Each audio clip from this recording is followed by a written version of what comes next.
अस्सलामुअलैकुम दोस्तों हज़रत सालेह अलैहिस्सलाम कौम समूद की तरफ नबी बनाकर भेजे गए। आप अलैहिस्सलाम ने जब कौम समूद को अल्लाह का फरमान सुनाकर ईमान की दावत दी तो उस सरकश कौम ने आप अलैहिस्सलाम से ये मौजज़ा तलब किया कि आप अलैहिस्सलाम उस पहाड़ी की चट्टान से एक गाबन ऊँटनी निकालें जो हूब फरबा और हर किस्म के अयूबो नकाइस से पाक हो। चनाचे आप अलैहिस्सलाम ने चट्टान की तरफ इशारा फरमाया तो वो फ़ौरन फट गई और उसमें से एक नहायत ही खूबसूरत तंदुरुस्त खूब बुलंद कामत ऊँटनी निकल पड़ी और निकलकर उसने एक बच्चा जना और ये अपने बच्चे के साथ मैदानों में चरती फिरती। इस बस्ती में एक तालाब था जिसमें पहाड़ों से पानी गिरकर इकट्ठा होता था। आप अलैहिस्सलाम ने फरमाया, लोगों देखो ये मोजज़े की ऊँटनी है। एक रोज़ ये तालाब का सारा पानी पी जाया करेगी और एक दिन तुम सब लोगों की बारी हुआ करेगी। कौम समूद ने सारी बात मान ली और फिर आप अलैहिस्सलाम ने ये तकरीर फरमाई, ए मेरी कौम, अल्लाह की इबादत करो, इसके सिवा तुम्हारा कोई मबूद नहीं।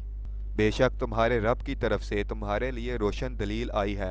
ये अल्लाह का नाका है, तुम्हारे लिए निशानी तो उसे छोड़ दो कि अल्लाह की ज़मीन में खाए और उसे बुराई से हाथ ना लगाओ कि तुम्हें दर्दनाक अजाब आए।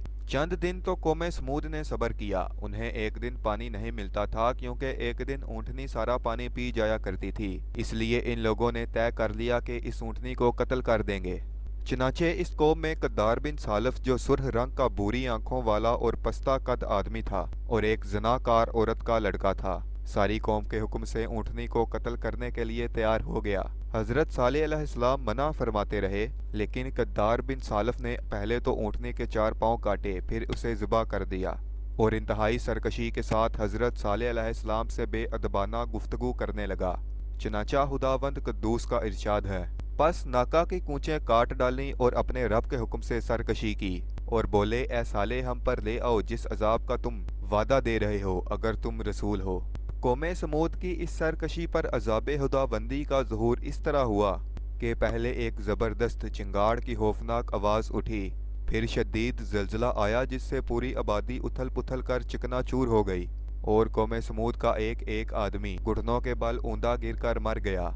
कुरान मजीद में इसका जिक्र इस तरह से है, तो उन्हें जलजले ने आ लिया तो सुबह को अपने घरों में ऊंधे रह गए। हज़रत सालेह अलैहिस्सलाम ने जब देखा कि पूरी बस्ती जलजला से निस्तो नबूद होकर ईंट और पत्थरों का ढेर बन गई है तो आप अलैहिस्सलाम को बहुत सदमा और किल्लत हुआ। आप अलैहिस्सलाम को उस बस्ती और उसके वीरानों से इस कदर नफरत हो गई कि आप अलैहिस्सलाम ने उससे मुंह फेर लिया और उस बस्ती को छोड़कर दूसरी जगह तशरीफ़ ले गए और जाते वक्त फरमाया, ए मेरी कौम, बेशक मैंने तुम्हें अपने रब की रिसालत पहुंचा दी और तुम्हारा भला चाहा, मगर तुम खैरख्वाहों के गर्जी ही नहीं। दोस्तों, अगर इन्फॉर्मेशन अच्छी लगी हो तो चैनल को सब्सक्राइब करें।